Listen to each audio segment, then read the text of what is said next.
For me, given that one of the biggest arguments my dad and I ever had as a kid was going from 9 to 12, 12 to 17 seems like a pretty easy lift. I guess it was bound to happen. It was just who was going to be on the roster.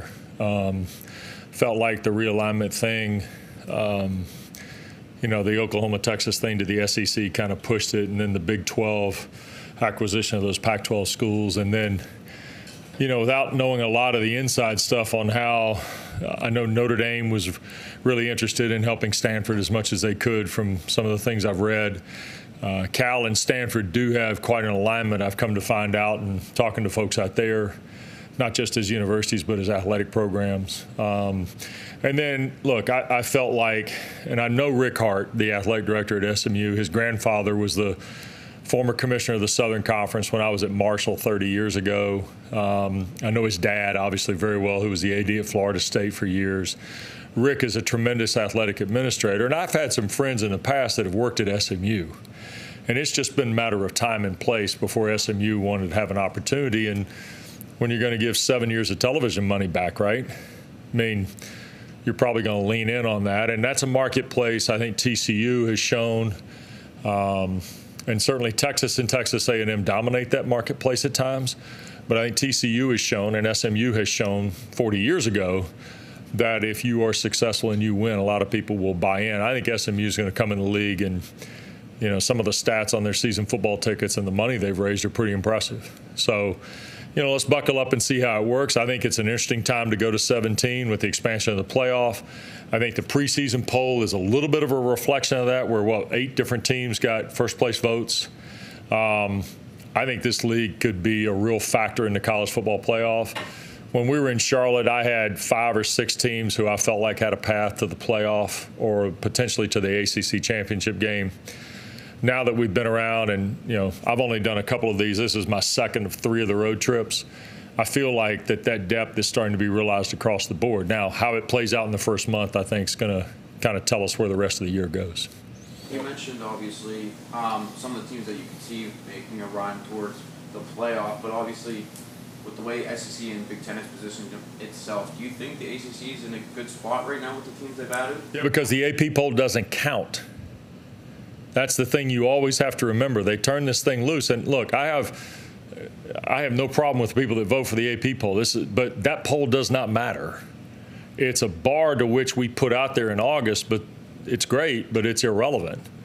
And we're going to hang numbers by those teams, and we got 4 in the ACC, I think, in the top 25, if I recall correctly. So we got 4 of the top 25, and now you're thinking, okay, well, that's the gospel. That's not the gospel at this point. And again, Ralph Russo and the people at the Associated Press, terrific people. But the poll doesn't mean anything when that committee sits in that room for the first time in Grapevine, Texas. Are they influenced by that poll? According to the bylaws, no. They come at it, in a different process, the mock process I've been through years ago. You see how they group teams and eventually get to the 25 when they start releasing the CFP poll. But, yeah, I do think that, first of all, we've expanded it, right? And so now where it used to be 0 and 1, and when you got beyond 1, you didn't feel real good about your chances. Now all of a sudden 1 and 2 are still in the hunt. Well, you start looking at the ACC. I mean, they're teams that you can say, wait a second, they might be undefeated or might only have 1 loss or might only have 2 losses. Those teams, to me, are going to be alive. We don't have any idea how this is going to work. I mean, we think we do, but I run into people who still don't understand that the 4 conference champions are the top 4 seeds. And so until we see it one time for sure, and maybe a couple times, I think we don't have a real grasp of how many teams are actually going to stay in contention until the very end. And I think that's important for a league like the ACC to remember, because the depth in the league right now is as good as it's ever been. And that's easy because you look at the number of teams, but in reality, I mean, there are 8, we just said it in finishing up one of our segments. I think we're still looking at the potential of 8 or 9 teams who could, be factors in this into November.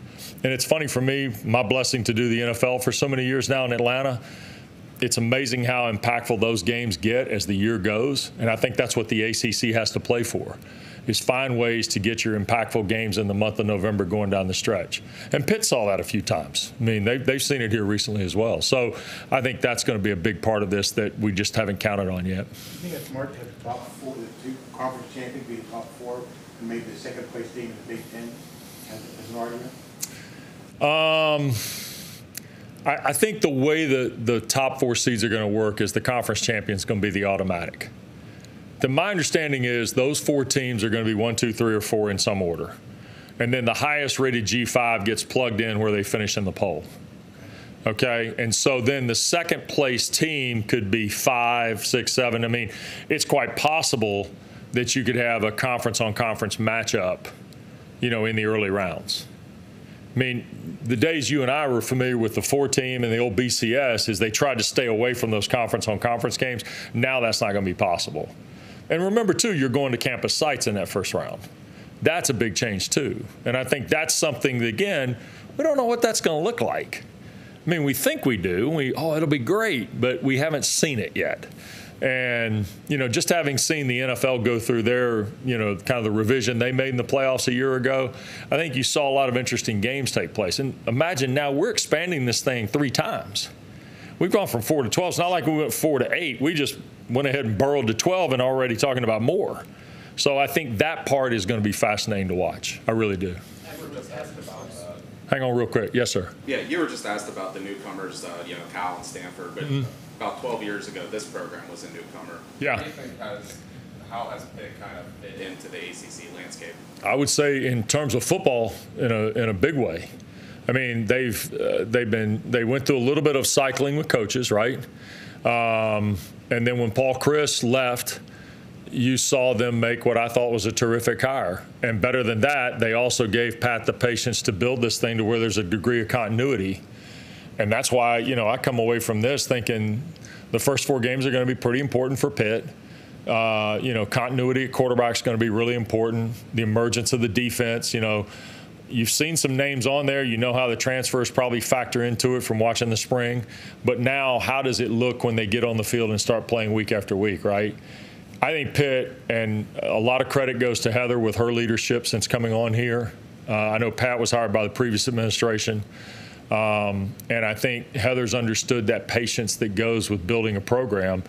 And even though last year was tough, they had, 4 or 5 games of 8 or less along the way, and a couple that they probably could have won anyway and just had a bad break here or there. So I think they've been really, really solid. And, the scenario that played out here a couple of years ago with Kenny and the, 21 team now, right? I mean, that was a terrific football team and won some big games. And I think that's kind of solidified their presence. And then, I could go to some other sports too, but certainly what's transpired, I think the basketball stuff is now paid off with Jeff and things like that. It takes a while sometimes. When NC State, Pitt, Wake Forest, and Pitt and Wake Forest in particular probably coming off tough years, but Dave Clawson and Pat Narduzzi have done the heavy lifting. They've done the heavy lifting to establish kind of what, and by the way, all the cards have changed, the ones you have to play in terms of football, like NIL portal, things like that. And yet I still think they've got, solidarity and continuity in their program, which is really critical. Go back to the playoff for a second. After seeing what happened to Florida State last year, getting left out of the field, should there be any anxiety among ACC schools thinking that could have been us, that could be us if we have a playoff-worthy resume? There's not the respect there for the ACC. Well, it won't happen to the champion, right? Because the champion's an automatic into the field. Where it could happen is, look, I think the league could get 3 or 4 in, okay? I think if you start to look at, let's take the front end of the preseason poll. Everybody at the front end of the preseason poll has a game or 2 along the way that's going to kind of determine how much they can stay in this. And if they lose, is it a loss they can recover from? When does the loss occur? Now, some of the old 4-team, characteristics may still play out here, but I do believe in some respect the ACC has an advantage here because you're already kind of set with 4 or 5, maybe 6 teams that you kind of buy into, but 3 or 4 you feel really good about. And I think that's where that number is for me today. And after September, call me and I may tell you a different number. But Like, there are games in the month of September that are going to count. I mean, Miami plays one in week 1. NC State plays one in week 2. Florida State's going to play one week 0. I mean, that's an interesting game for game 1 for Florida State and for Georgia Tech. But then Florida State turns around on October 5th and plays Clemson. NC State and Clemson play in late September. You start to see kind of where those markers are, right? And at 0-1, how many of those teams can you get to November, I think is a really interesting piece. And that's where Pitt has a chance. If they take care of those first 4, get the bye week, go to Chapel Hill, all of a sudden now you're looking at that team completely different than you would be had they gone 2-2. I'm trying to remember the start last year. Was it 1-3? Yeah. So that really does impact, and that's where you're talking about somebody who right now is being projected below the midline. And look, I wouldn't second guess if they go 4-0 out of here, they're going to be in the mix. That's just the way I think it plays out for schools like Pitt. Quarterback continuity here at Pitt. I mean, what did you make of Nate Yarnell and Eli Holst? I think it's an interesting battle. I see positive with both guys. Yarnell obviously has got the experience of being here. The guys in the locker room know him. They're familiar with kind of the way he handles a game week. And, I'll remember, was it Western Michigan a couple of years ago where he went and got the road win and wasn't sure he was going to play and ends up being the guy and goes up there and they find a way to get, Abanikanda had a big game and Yarnell was kind of a terrific game manager. And I think really last year, the step back with, all the uncertainty at quarterback probably impacted the way the season started for sure. Holstein, in watching the spring game, it was funny because the first play is him cutting a ball loose down the field. It's like, here's Cade Bell, here's the offense, and bang, right? And so I think that's going to be interesting because he really does some nice things too. This is a terrific decision, though. And you look around the league, we've got 3 or 4 schools that are in this boat, but this is, others I think are window dressing in some respect for the competition. We know the heavy favorite is, but here, I just said on the show that'll air tonight, can you wait till a week out? E.J. Manuel thinks you got to give him 2 weeks. Roddy and I are kind of in that 7 to 10 day window. I'll be really interested to see what Coach Bell and Coach Narduzzi elect to do, because I think it will go through. I think there's another scrimmage, I was told, before they kind of start to think about their prep for Kent. When are they willing to pull the trigger on who the starter is? Or are they going to go with my friend Mark Packer and just, guess it all the way till the first snap? Looking at this offense, from maybe what you've seen, from what you've heard, how do you think this new installment could match up against ACC defenses? Are people ready for this here? They weren't 10 years ago. Cade is I don't know how deep you guys go back, and the geek in me here of watching tape and YouTube rabbit holes is going to come out a little bit. I knew what Kerwin had done at Valdosta State, and I knew that Valdosta State was influenced by a lot of different people. But Cade now has influences not just from Kerwin, who was a terrific coach and a terrific offensive mind. And remember that, Kerwin played in those, Florida days where they were breaking ground with the way they threw the ball.